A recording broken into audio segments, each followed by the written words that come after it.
The Last Expose. Another is like podcast stream ish.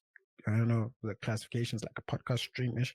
So I was watching this um interaction conversation with this content creator. His name is Curtis King. And yeah, he was speaking to this other artist who's an artist, she's an entrepreneur, she does a whole bunch of stuff, and she's pretty much exposing Spotify and all this crazy tricks it does. Again, same thing with Live Nation, same thing with record deals, how these things are getting exposed. And yeah, so her name is Kayla Love. She's an artist as well. And she's pretty much exposing Spotify, their ghost artists, their deals, the AI that they use. Oh my God, it's scary, man. It's so scary. But yeah, we're gonna watch some of that and then we'll chop it up. All right, cool.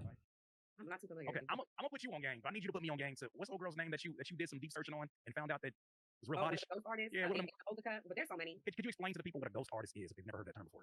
Right. So a couple years ago, Rolling Stone magazine came out with this article, and they have identified like at least, and there's thousands of them out there. These artists that have hundreds of millions of streams on songs, as well as millions of monthly listeners on Spotify. And when you look at these artists, first of all, they profile picture is like a mountain silhouette or just something. It's not like a person. It's something very abstract. And you'll try to find there's no bio, there's no website. You try to Google them. They don't have no Instagram, again, no website, no other social media platforms, and none of their music is on any of the other streaming sites. You're not finding it on Tidal, you're not finding it on Apple Music. You might find it on YouTube. And it's like, what the hell is going on? So as we know, Spotify editorial playlists, they can make or break an artist. If you get on the Spotify editorial playlist, and even if you're on there for half a day, that could do numbers. I mean, I always go and study, and I got on the Spotify editorial playlist a couple years ago on the Fresh Lines, and I think I did like 100,000 streams on that song in a day by just being on that playlist. I'm surprised that Spotify didn't ban me for fake streams, but yeah. So if you're an artist, if you're an upcoming artist, one thing you must know that releasing your music on DSPs, unfortunately, is just not enough for it to reach a wide audience like that, unless you've got that following. But if you don't have that following, it's almost close to impossible that you'll be able to reach like even let's say 1,000 plays. To get like 1,000 plays on Spotify, if you're an upcoming artist, is incredibly difficult because, as she mentions, there's so much music on Spotify. Every day, close to 40 to 50,000 songs are released on Spotify.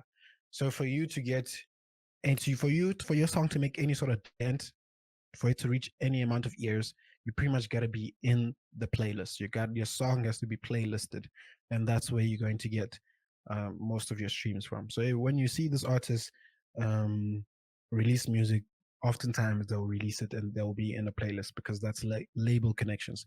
Because for the regular artist, if you want to be in a playlist, you got to pay. Same thing with the labels. The labels also pay, but they have connections. You know what I mean? So being playlisted, you pretty much pay. And there's some DSPs. I don't know. I think DistroKid you can pay for playlisting. I'm not sure, but yeah, sometimes it's up to connections for you to be playlisted. But majority of the times you have to pay to be playlisted for your song to be in playlist so that it can get all the plays and stuff like that. Yeah. Anyway, if you get on an editorial playlist, some of them have millions of listeners. So what Spotify will do is put their own AI, or I don't even know who these people are. They create this fake artist. They put them on their own playlist that generate hundreds of thousands of dollars through millions of streams that they then don't have to pay out to regular artists. I'm sorry. I was gonna say because they have a pie system in Spotify, and that's what makes it so problematic, right? Yeah, exactly. So, okay, you mentioned, what was the name of the artist that you found? You went and checked her YouTube, you checked her bio, and it said her dad was like some person that was not even real. Macedonian violinist, and then he don't exist. You know what I'm saying? It's just like, okay. And I did this for multiple artists. I checked out all of them, and it's the same trend every single time. So while you were pursuing that, I was pursuing this composer, Swedish composer, mind you, named Johan Rohr. And Johan Rohr has over 650 artist profiles on Spotify. Collectively, the songs that he's put together have more streams than Michael Jackson. They have more streams than Ozzy. He is on a lot of the major playlists on Spotify. He just so happens to live very close to the Spotify headquarters, allegedly. And you look at that and you contrast that with these independent artists who are just trying to distribute their music and they're saying, you know what, I don't think the payment is fair, but I'm gonna figure this out, I'm gonna figure it out. And they're saying, no. 90% fictitious streams, you can't stay on this platform, and they're not giving them any kind of transparency on it. I look at that and I'm like, remember Kevin Gates said, it's okay when they do it. It's okay when they do it, but and they're not even doing it, which is crazy. Like the artists are not even doing it. It just looks like they're trying to do everything they can to satisfy their more powerful relationships. I know Lucian Rain from UMG, he went on record recently saying, I think there's too much music on streaming. I think we need to get rid of a lot of this music that's on streaming. It's just too congested. And then before you know it, you start seeing music just being taken away. One last point I wanted to make about this Spotify threshold, and this was something I was privy to a little bit before we got on here. People, it was crazy. I don't remember when that threshold got announced. A lot of artists were split. Some artists were like, that's messed up. I don't know how I'm going to be able to make even the money that I was trying to go after. Some of the artists were like, good. Some of y'all don't deserve it. Some of y'all not professional. I get to get more money. And I looked at that and I was like, if this is a movie, I don't think they understand that we're all screwed in this movie. And now that I'm looking at it and I'm looking at more information, I realized through a few videos, you could literally have 250 songs. So you got 250 songs, right? That collectively do 250,000 streams. You won't get paid for any of them if none of them reach the 1,000 stream threshold. Wait a minute, that's just the first part. Spotify gets to tell you what streams actually count. How do they count those? With unique listeners. They get to determine, hey, if this song has 250 unique listeners, for instance, that's one number I'll throw out there, then we can start counting that towards that 1,000 threshold. All of a sudden, it becomes just that much more difficult to get those 1,000 streams, as they say it. It's not just about getting streams in general. Another crazy thing about that is that, okay, you get to 1,000 streams, that's when you start getting paid.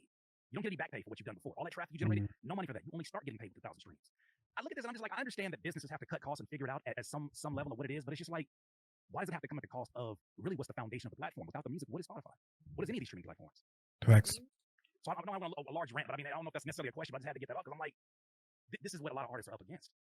Yeah. Yeah, we really are. And we're up against machines, man. You're up against fucking AI. You're up against the system. You're up against the resource. Yep. Like, man, as an artist, you can't even complain because, like, bro, it's not my shit. I didn't build Spotify. I didn't help create it. I'm not a fucking, I guess you're just a contributor to it. Same thing with YouTube. Same thing with all these. Same thing with Instagram. Same thing with all these platforms. None of us really own this shit. Can't really dictate it. It's just we just put the content there. We just make the content. So if you want to dictate, make your own platform. That's what niggas do. Niggas make their own website. They make their own, direct. It's called direct to consumer. You go straight to the people who consume your shit, rather than having to go through a distributor that will then bring it back to you in less profit, less revenue. So yeah, it's fucked up. It's crazy. But I think as an artist, you gotta at some point accept that this whole notion of blowing up, no one really blows up. Let's be honest. There's no such thing as blowing up. You know what I mean? Like that's a fake thing that people need to know. And when it does happen, as the word or the phrasing is blowing up, it's not a good thing. But you blow up and then that's pretty much it. You've blown up. You're gone. So that's why most of these artists who blow up, they become one hit wonders.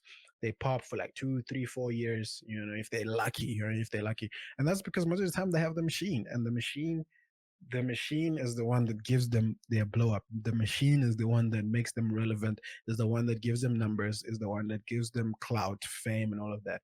So once it's not your turn with the machine anymore, they shift their focus to someone else, and then that's when you see niggas plateau and they fall off. You know what I mean? So yeah, most of these blowing ups and falling offs and all of that, it's not really in the hands of these artists, right? I mean, so it's more about the machine. The machine controls everything, and the machine is all connected. The streaming is connected to the distributor, is connected to the royalty collector, is connected to the radio, is connected to the playlisting, is connected to the fucking events place, is connected to the fucking broadcaster, is connected to the news channel, is connected to the Spotify place, is connected to the podcasting. All of these things that will make you a star are all connected, and it's just your turn in the circle to have the limelight on you until it's not, because you're not going to be producing the same thing and you're not going to be making them as much money. As soon as all eyes off you, you get kicked out of the machine, and then somebody else's turn to hop on the machine and get the spotlight. And they just keep continuing, and you get recycled. And the only real winners are the niggas who own the machine.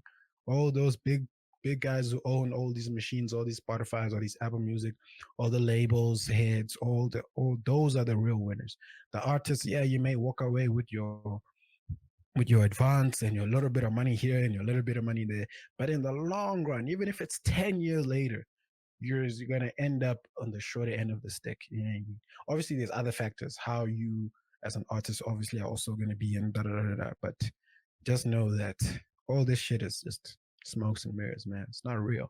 It's not real. You're seeing all these people at the top and they be on a billboard. It's not real, man. Niggas pay for that shit, bro. You can literally pay to have your album, advertised on Times Square, all of that shit. You can pay for that shit. You know what I mean? You can pay for streaming farms so that your songs get this many plays, so that you get playlisted, so that you make it on Billboard, so that now you've made it on Billboard and you have this many plays, and now people are going to vote for you to win a Grammy, and then you're going to win a Grammy, and then but it's all just the machine. It's all just the machine. That's the sad reality, and yeah. But anyway, cool. let me stop. I'm going down the rabbit hole. I'm going down the rabbit hole. But anyway, yeah, no man. I'm gonna end it there. Cool. As usual, guys. Thank you so much for watching. I appreciate you guys. We're still pushing, coming with the content. I've been slacking a little bit, but trying to get back on it, trying to get back on the horse. You know what I mean? Trying to get back on the horse. But yeah, don't forget to like the video, subscribe to the channel, man. We're racking up the road to 1,000, huh? 1,000 or what? Like 500? Let's say 500. Because we only had 100, so at least let's say 500. Road to 500. I'm actually trying to get to, I think I should put a goal, set a goal so that we can come back to this video to say if we achieved it. So the goal would be, we have 6 months. By the end of the year, let's see if we can get to 500 subscribers. 500 subscribers by the end of the year, I'll be pretty happy. So yeah, cool. As usual, thank you guys for watching. I'll see you guys on the next video. Leave your comments. Let me know what you guys think. All of that. Yeah, it's your boy. Yes, sir. Sid. Wow.